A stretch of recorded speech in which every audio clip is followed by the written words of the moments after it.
Okay, welcome back. Hope you managed to grab something to eat. So let's just be careful with that cup. Sorry, otherwise I'll be in trouble. Welcome back. We can sort of go into the talks on the different systems that are available at the moment. We heard from Inagene before. So the next talk is from Polly Shepperdson and Simon Hendricks from FDB Health, First Data Bank, and delivering actionable functional guidance at the point of care. Thank you very much.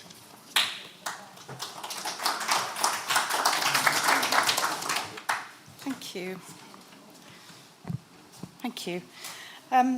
Okay, so I'm going to attempt, after this morning, which was really, really interesting, and quite a few times went into a level of detail that our team, I'm here representing First Data Bank for FDB, our team spend a lot of time in these sort of detailed conversations and technology and clinical conversations. I'm going to attempt to bring that to life and kind of step up a level and show you what we've achieved in decision support terms in the UK. So, I'm Polly Shepperdson, I'm Partnerships Manager at FDB. My background's in health psychology, and I do have a diploma in informatics, so occasionally I can get into the weeds as well. So I'm here with two of my colleagues, Simon Hendricks, Dr. Simon Hendricks, who's the Head of Innovation, and Phil Verplanker, who's our Director of Product and ITS, so I shall be calling on them for any difficult questions if they come up at the end. So, really, really simply, FDB, if you haven't heard of us, we've been integrating solutions into clinical systems since the earliest days. So 40 years worth of decision support systems into the clinical systems that you see in acute primary care and across the whole of healthcare. The way that we do that is we're informatics specialists. So we have terminologists, we have clinicians, we have software developers, analysts, all working together to make our content or your guidance context specific and actionable at the point of care. So that's a really, really key point. We don't like to kind of push information and reference sources and overwhelm people with too much information. What we try to do is find out from the electronic record or any data that might be available, whether it's relevant and what you might want to do about it. And we work with policymakers to urge them to say, what do you expect somebody to do at the point of care, hearing this information, seeing this policy, understanding this guidance, in what context? And as a result of that, we're a trusted partner for multiple NHS organisations within each of the ICSs. We heard a lot about standards, quality standards, clinical safety standards, data protection, security this morning. I won't dwell on this slide, but we are in the process of going for the MDR accreditation. So one of our solutions, which is called OptimizeRx, which you may or may not have heard of, is we're really proud of it, and we released it around 2014. And in 2019, Katie Trinkley et al. Published a paper about what the features of a good decision support system might be. So I'm just going to talk you through each of those in turn, using OptimizeRx as an example as to how we aimed to meet these goals when we released this solution. So this is a picture of an algorithm.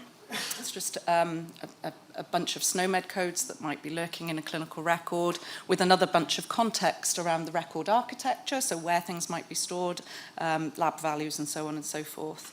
And we basically spend all of our time working with that kind of clinical data to incorporate and embed it into a SNOMEDized algorithm. So the reason we do that is so that we don't overwhelm the clinician. So the patient information is at the heart of that decision-making process. Just going to go back a step. Okay. So how do we do this? It's locally enabled and it's configurable. And this was thought to be a very important part of the solution, which is that instead of embedding something into the clinical system and off it goes and there it is, it lands on somebody's desk and they may or may not trust it, they may or may not be happy with what they see. What we do is we work with the ICBs or CCGs as they were when we started this and the medicines management teams so that all of the teams are bought into what guidance is being presented in the practices and in the trusts once this is actually rolled out into their system. So it's cascading the national source evidence and the policies and bringing them all together, but it's also then owned and managed by the ICB teams who are able to then embed their formularies, embed their own local guidance and embed their own protocols. Signposts to local information and services, but what it also does is support the complexities of an organisation coming together. So you've seen recently CCGs merging together into ICBs. All of those kind of different viewpoints can actually be, they can use our profile management tooling. Anyone can have a login. You might have the diabetes lead wanting to log in and saying, I'm going to help you with the prescribing guidance around managing diabetes because we've got this project over here. And anyone can come together within the ICB to collaborate around that prescribing guidance to get the most out of the system. And because of that two-layer national guidance to local implementation, that means that it's trusted by prescribers, and you'll see some evidence of that in a couple of slides' time. So people come to us with prescribing initiatives. They say, we really need to change prescribing behaviour. And we saw this morning many, many times that actually there's lots of different reasons why you might want to intervene in a prescribing decision-making process. And so we look at the criteria, the clinical scenarios in which that happens. We look at the coding schemes that are available for us to utilise to be able to make that decision. And then we deploy our CDS. It's not the end of it. The most important part is to say, was it effective? Did we do something useful? How did that get received? How many times was it seen? What happened when it was seen? Was it adopted? Did they do something? What did they do? And why didn't they? If 40% of people did over here and only 5% did over here, why not? What was happening over here? Why was that so easy for them and less easy for those? So that kind of transactional data, I call it, it's fairly basic, fairly rudimentary, but it tells you an awful lot about what's going on in the system and patient acceptability of certain prescriptions. So that helps us to identify barriers to adoption and evolve. And so I mentioned our portal. Our ICBs all log into our portal and they manage their guidance and they cascade it out to the PCNs, to the practices and to the front line into the clinical system. And what we do is we take the policymakers' guidance and embed it into a message, publish it. ICB says, I'm going to localise that slightly and then I'm going to enable it, and off it goes.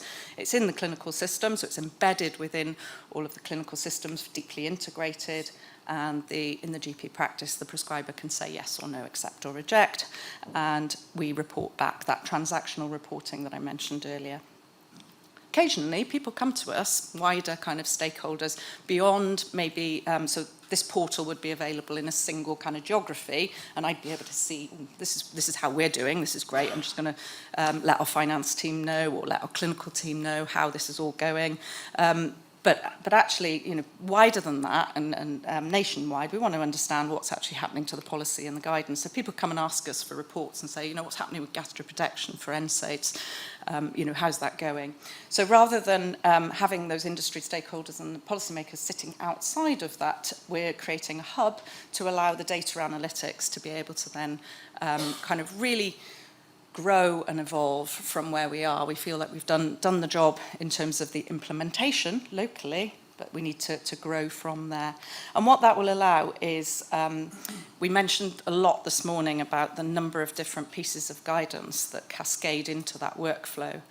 What this will do is help us to see the clinical scenarios that are most common for prescribing and how many bits of guidance might be coming forward in those prescribing moments and how complex that really is for a clinician.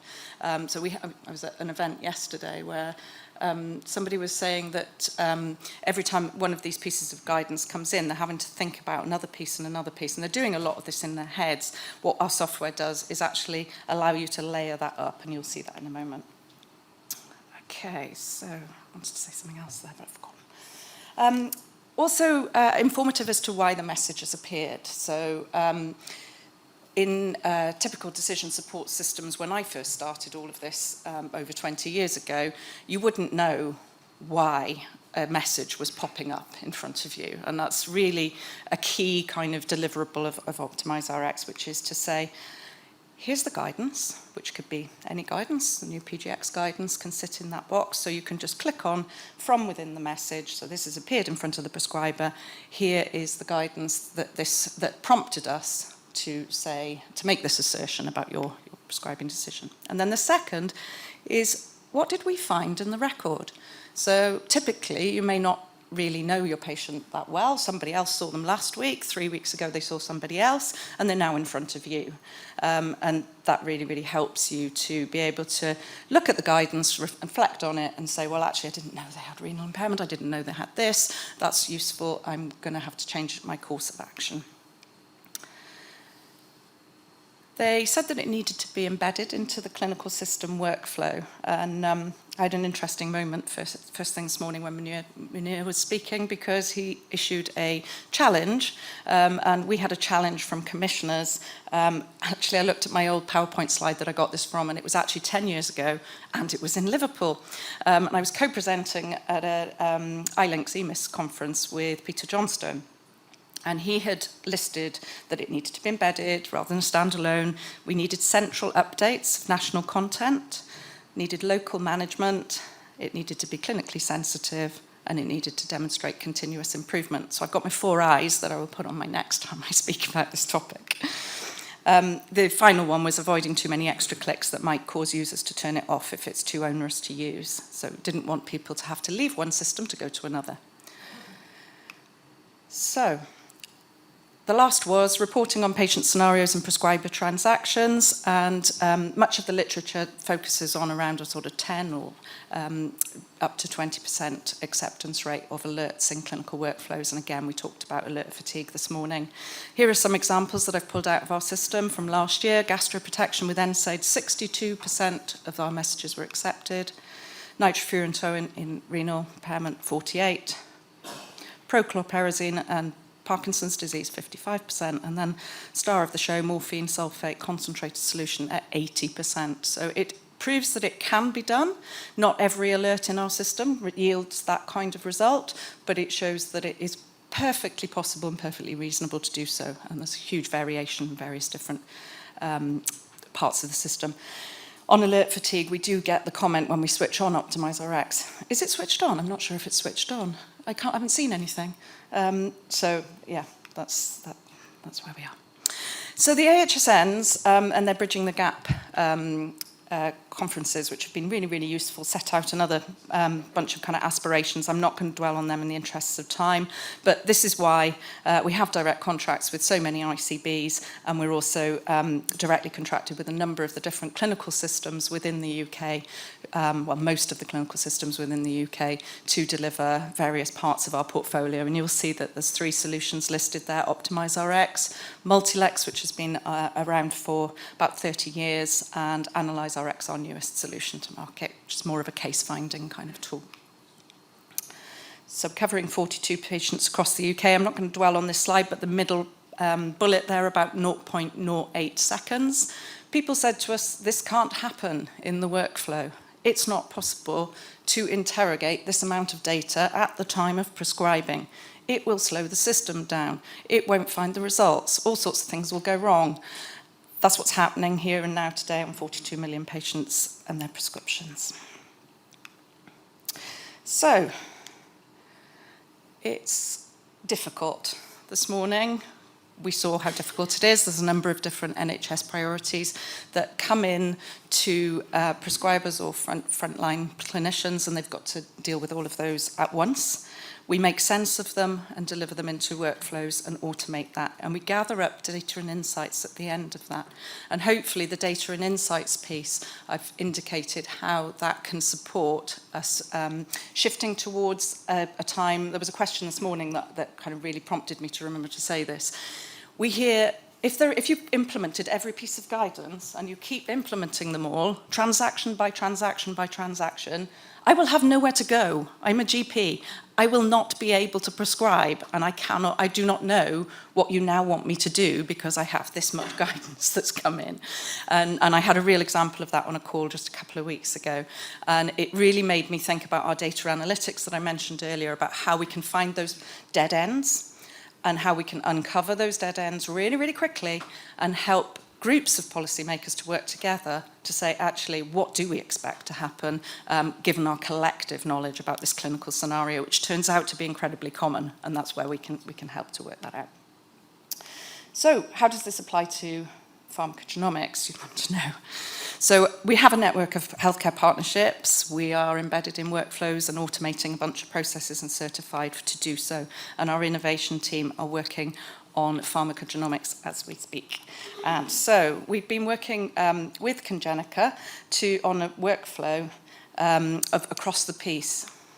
I'm just looking why that's... there should be a logo in the bottom right corner, Congenica, and it doesn't seem to be on there, which is rather bizarre. You'll well, forgive me. We worked on an end-to-end flow to say, how can this be made simple? And I promised you at the beginning of the talk that I would keep this simple, and I will, because I don't really know the details of how this will work, but I'm with my colleagues who do.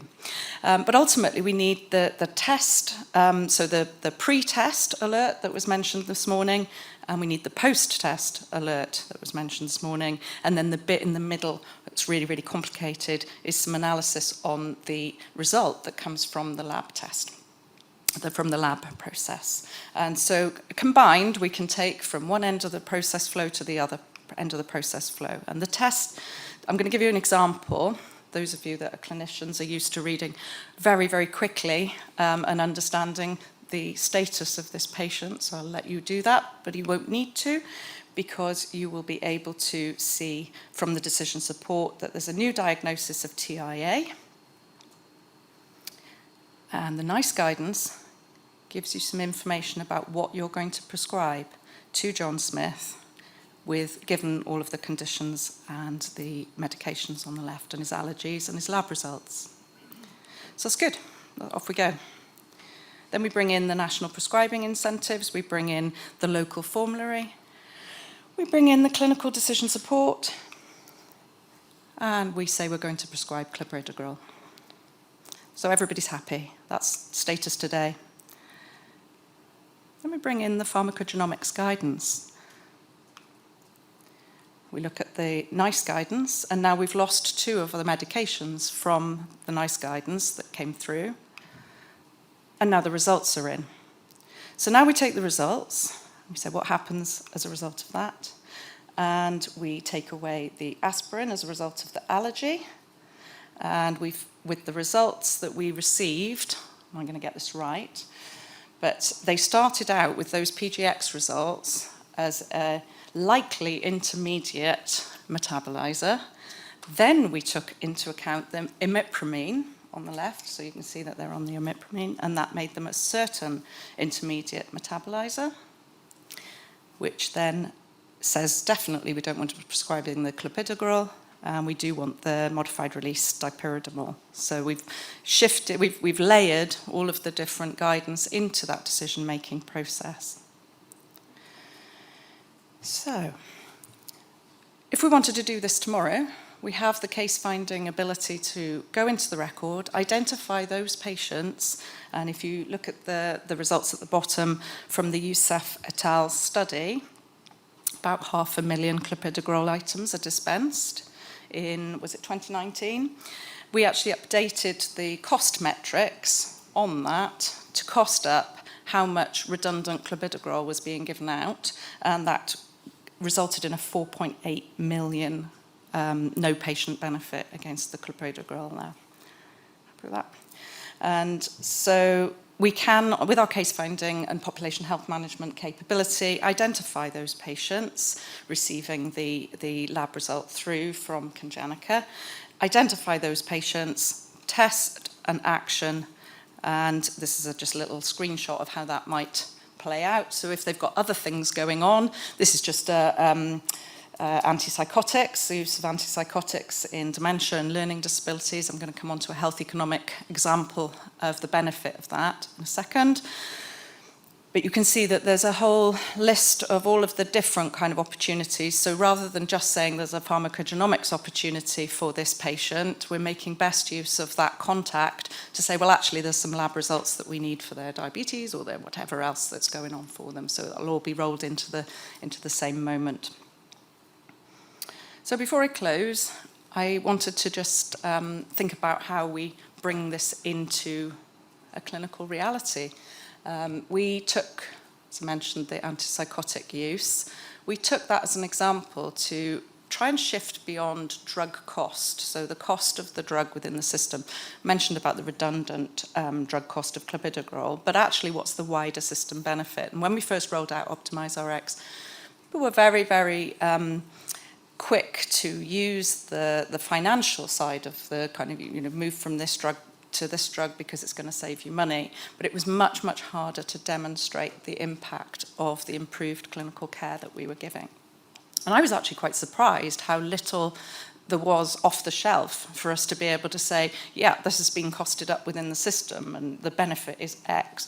So we worked with KSS AHSN, and they're a health economic team, to look at, they looked at the literature, and they were at pains to make sure I understood that when you look at the literature, it will not have mapped out the full benefit of, changing from one therapy to another or not using a certain therapy.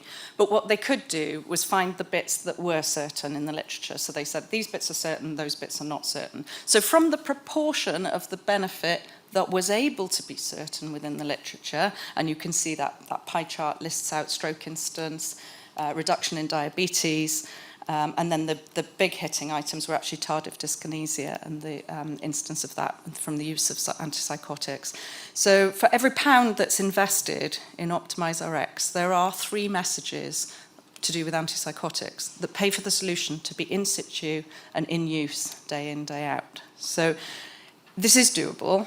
It feels a little bit daunting, but it is possible to bring this to bear.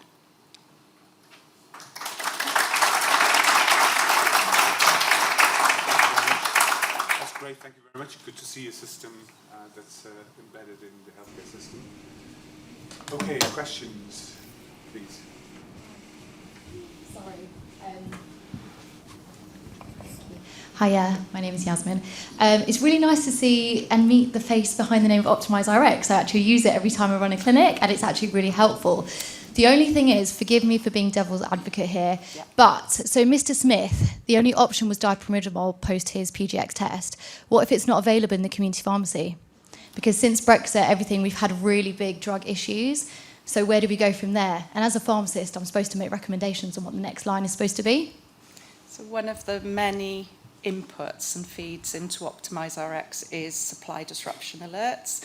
So our national messages, if there's a national supply disruption, our national messages will cover that. And so you will see occasionally it'll say, well, this is not for supply. And it also, if it's one of the alternatives, it will be taken off the list of alternatives if it's not available.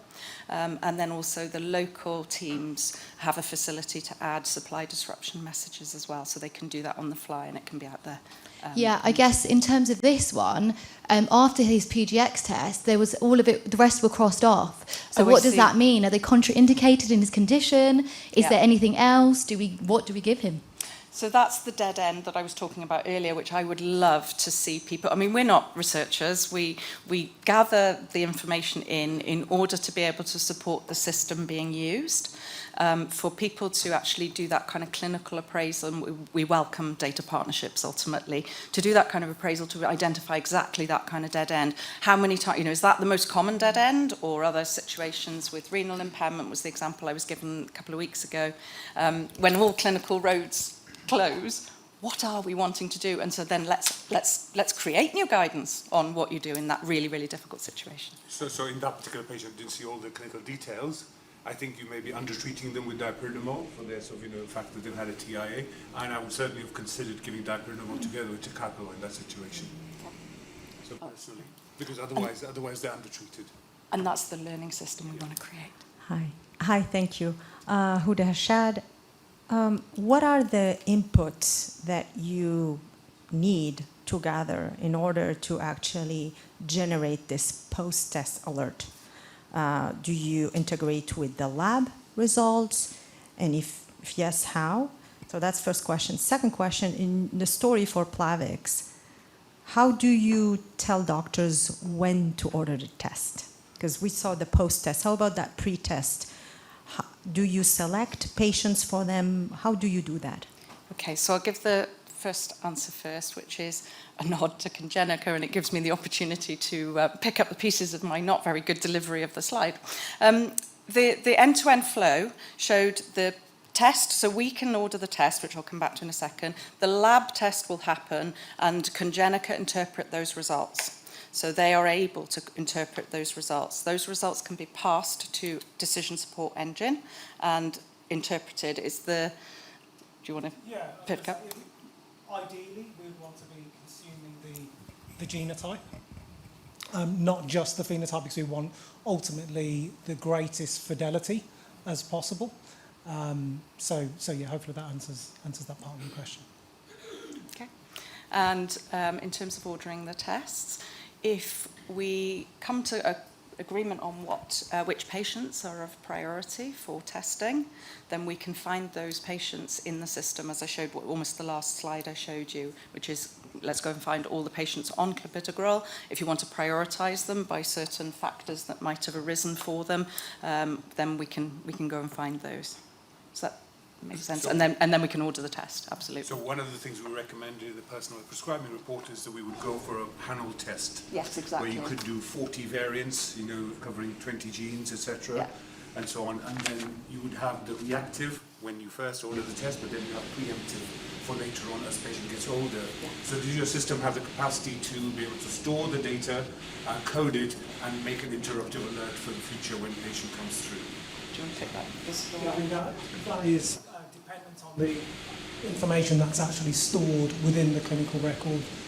So if that is a phenotype and that happens to be a SNOMED concept, then we could consume that. Ideally, as I was saying earlier, that we would want to be consuming, ideally, want to be consuming the genotype, and it is in whatever is the most appropriate terminology to represent that information. So whether that's star allele or something else. Correct. Yeah. So right now, in terms of where we'd be starting, would be with that SNOMED encoded phenotypical information. If we wanted to start tomorrow, then we will receive that information. We will be passed that information, and then we're good to go. Okay. So how many more questions do we have? It's always been SNOMED driven. It's only as good as the coding for any of the patient's events that are recorded. Which is why we don't really want to, as was mentioned this morning, go with the SNOMED coded metabolizer status because it doesn't give us the longevity. So I'm going to have to say just one more question, if that's okay, and then for you later on, I'll pick on you later on for the discussion, if that's okay. You can bring your point up then. Thank you. Thank you for an excellent talk. I also am based in primary care, so I use Optimize RX, and I probably should declare in present company that I have actually given screenshots of Optimize RX when I'm showcasing the existing workflows in primary care around prescribing. I think the question I had is around capturing information when clinicians don't engage, or when they don't act on the alerts. Because I know we've spoken a lot about alert fatigue and ignoring alerts, but that's not the only reason why alerts aren't taken into account. If there's a clinical decision that they're non-actionable, and I suppose I'm partly coming from a position of knowing that I can tell Optimize RX why I have decided not to act, but I just wanted your comment on that functionality, because I think that's really important. And thank you for the lead-in for that. Really, Sorry. No, that's brilliant. Yeah, essentially you can enter the reason that you did not accept the alert. It can be used in many, many contexts, research being one of them. But that is routinely collected, and the ICB medicines management teams and our content and editorial team are able to access that. So, okay, we get the odd rude comment, but occasionally we get something that is incredibly useful that will mean that we will change the SNOMED codes or change the algorithm, or probably more useful for people like Munir, there's information in there about the barriers within the system, so investment and so on. So, that's... So I have to say I was surprised by 52% not accepting renal impairment microferric. You're in the same camp as me. You're surprised on the rejects, whereas... 52%. Yeah. Okay, great. Thank you very much. 10% in the literature. Thank you very much.